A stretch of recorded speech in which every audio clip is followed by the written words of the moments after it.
2012 Chevy Cruze 1.4 turbo motor.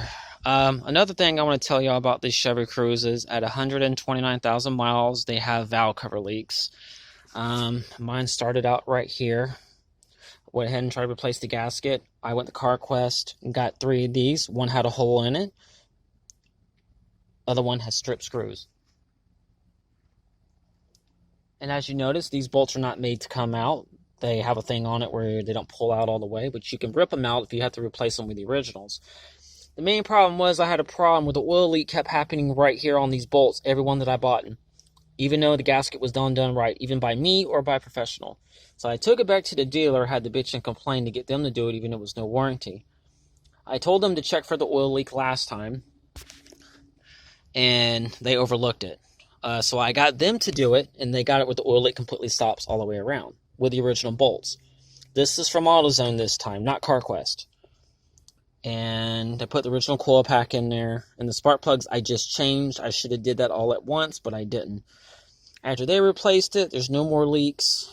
So just to give y'all a heads up, if you have a 2012, they're well known between 127 to 136,000 miles. These will start to wear. And it's normally the gasket, and the PCV valve is built in to this actual cover, so it's all included. They run between $69 to $89. GM carries them for $100. I don't know if that's for every GM dealership, but I know in Florida, where I'm at now, it is. So if you hear any hissing or air blowing out from here, then it's your valve cover, and it's going to cause a vacuum leak.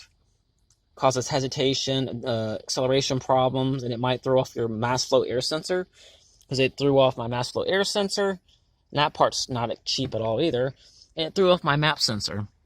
The weird thing is, my car has 2 map sensors. Don't know why. This one was never plugged up. We tested on a scanner.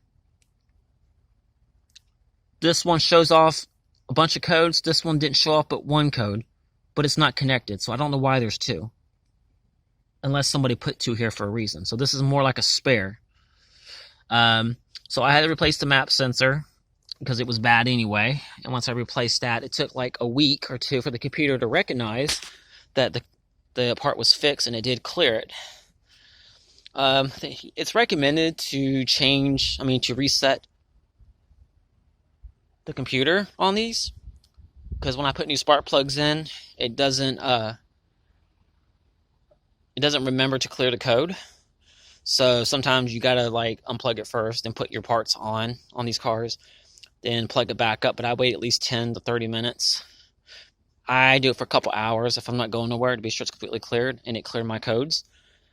But if your PCV valve does go bad, it will throw off like 15 codes. It threw off 15 on mine. It threw off map sensor. It threw off the mass flow air sensor, and it threw off the AC clutch for some reason, and it threw off other codes I didn't know about. The mechanic was more worried about the main codes, and it led to that damn map sensor. So I think it's more recommended when you change a PCV valve, make sure your map sensor is good, because I had that issue. But since I changed the spark plugs, I haven't had any issues with the vehicle. And just so y'all do know, be sure when you bolt these down that you bolt them down to where they are right now. Do not over tighten these, because you will break them. Have a good day.